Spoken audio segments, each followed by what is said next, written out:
심심할 때면 그림 찾기를 합니다. 예전에는 신문이나 잡지에 두 그림의 다른 부분을 찾아보세요 라든가 아래 그림에서 틀린 부분을 찾아보세요 같이 그림 찾기가 많았죠.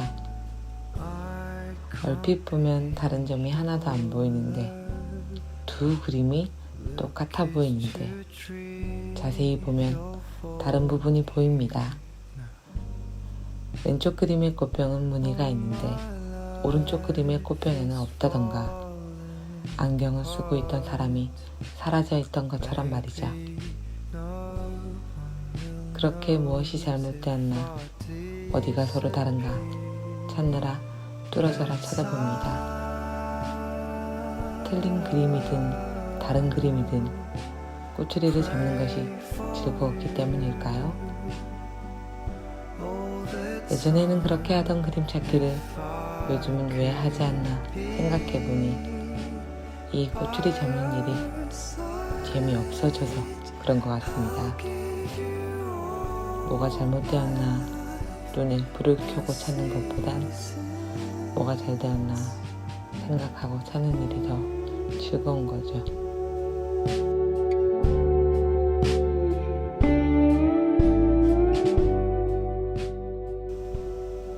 여기는 새벽과 영화 사이입니다.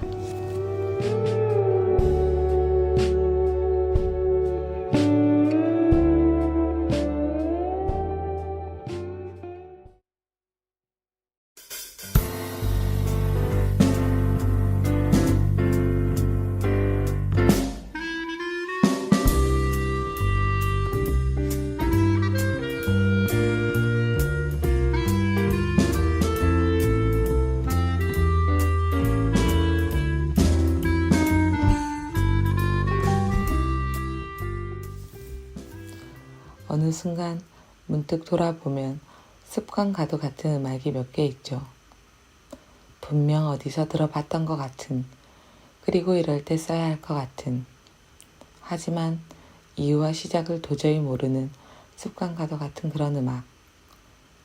집들이부터 여행 숙소, 그리고 인테리어까지 새로운 집을 방문할 때면 마음 한구석에 떠오르던 이 음악.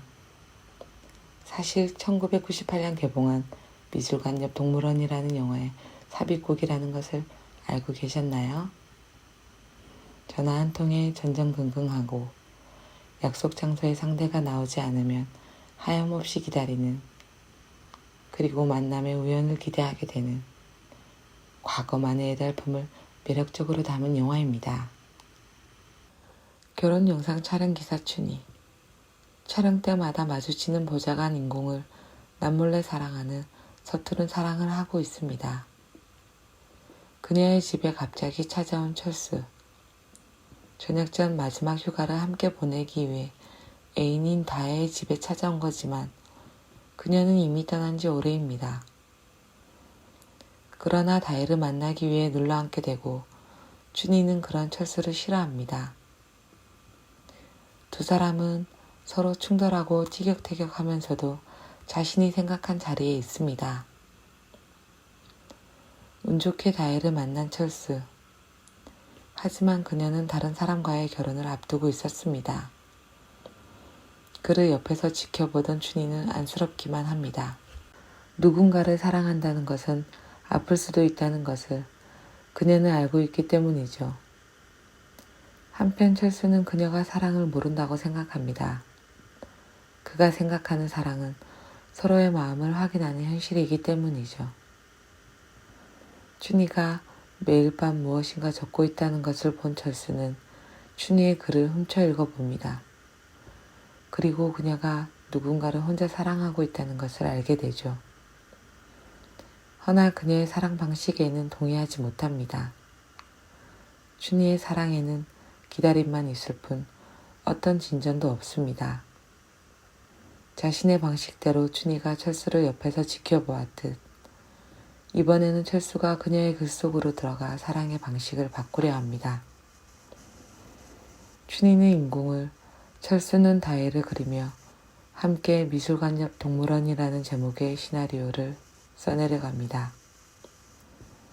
그 속에서 철수가 그리는 다혜는 점점 춘희를 변화시키고 춘희가 그리는 인공은 철수를 변화시켜 나갑니다.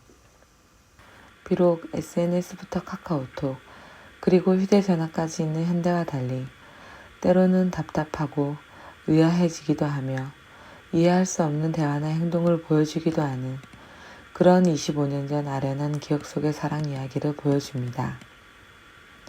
현재의 관점에서 보면 우연에만 의지하는 너무나도 진부한 전개, 조금은 억지스러운 상황 설정, 그리고 대사가 어색하게 다가오지만 정갈한 화면 구성이나 배열, 대사가 그마저도 아련하게 보이게끔 만들어냅니다.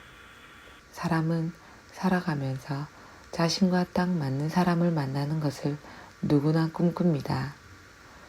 혈액형이나 별자리에 따라 지구 70억 인구를 4가지로 12가지로 분류해 어떻게 해서든 공통점을 찾으려고 하지만 결코 사람은 다른 누군가와 똑같을 수 없을 겁니다.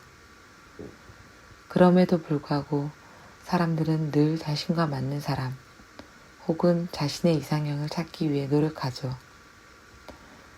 다양한 이유로 자신과 같은 사람을 찾아 헤매는 이들에게 이 영화는 가장 간단하면서도 명쾌한 답을 제시합니다.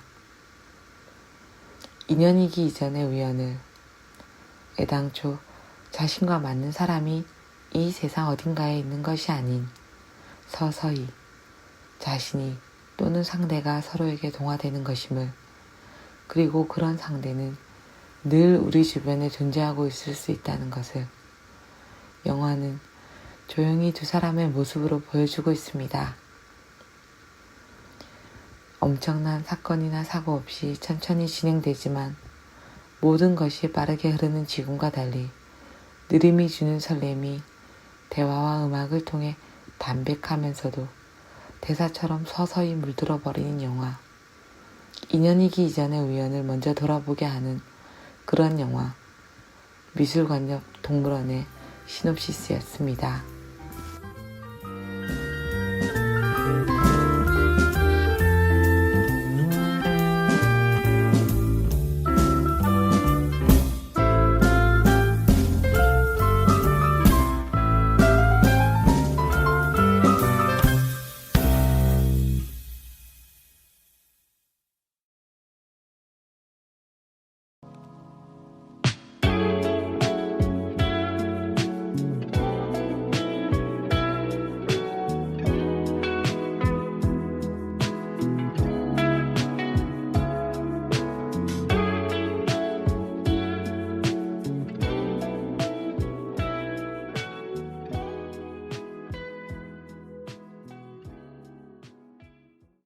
매년 여름이라는 계절을 잘 보내기 위한 이야기가 난무합니다.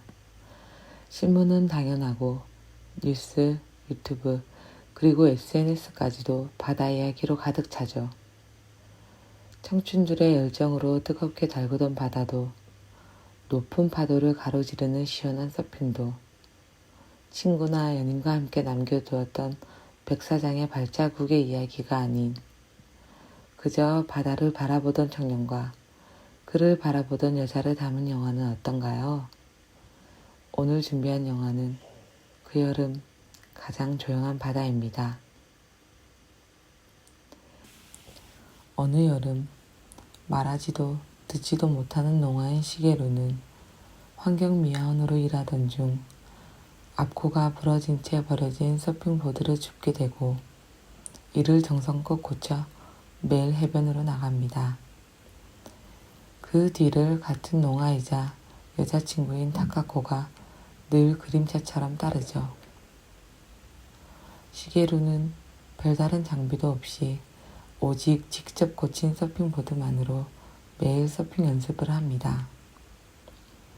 멋진 수트와 새 서핑보드를 갖춘 서퍼들이 비웃어도 동네 친구들이 놀려도 아랑곳하지 않고 연습에 몰두합니다.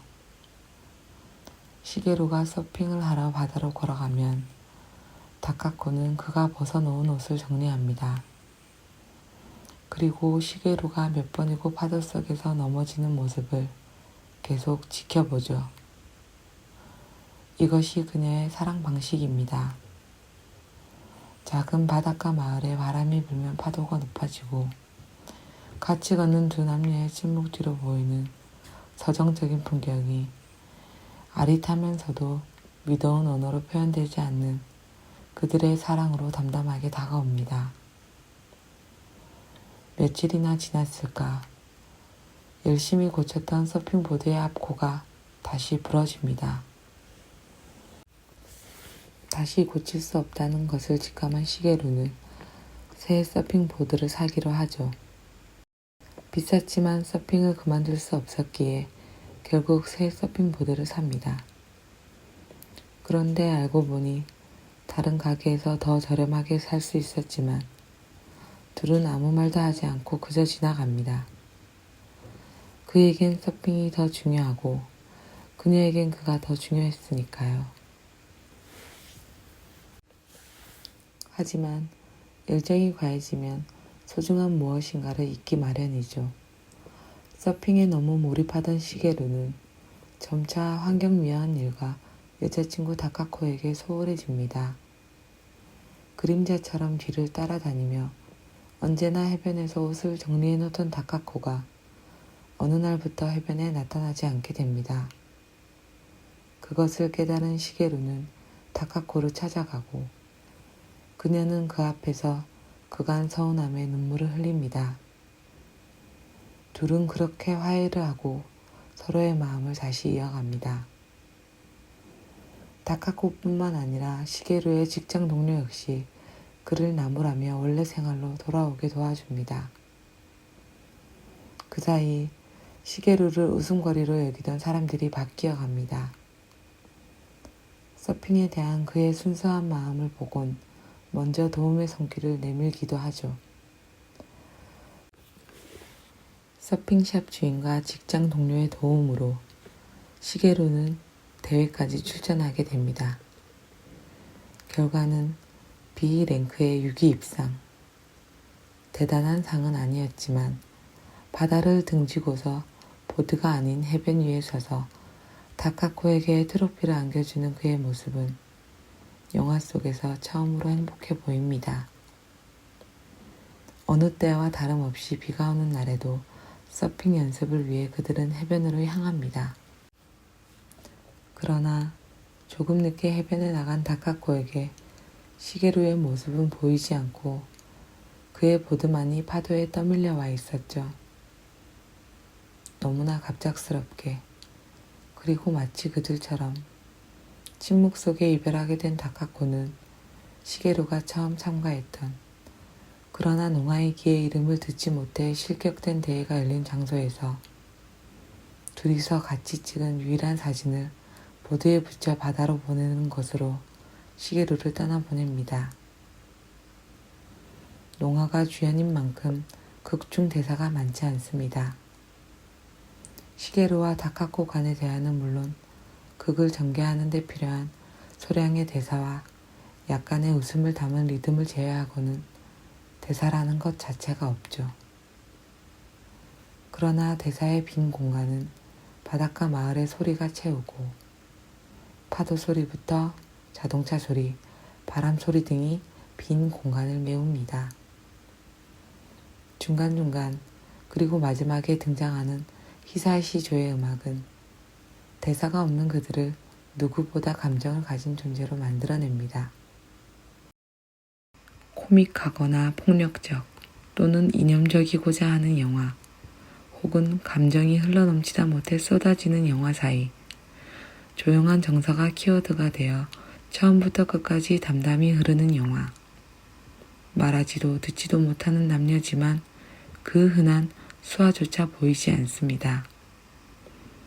가만히 바라보는 눈빛과 간단한 손짓과 몸짓만이 그들의 애정의 전부지만 긴 호흡의 화면과 과정 없는 스토리로 영화를 이끌어 나가는 그들처럼 소음 속의 세상을 잠깐 벗어나 수채화처럼 잔잔한 바다를 바라볼 수 있는 영화. 그 여름 가장 조용한 바다 어떠신가요?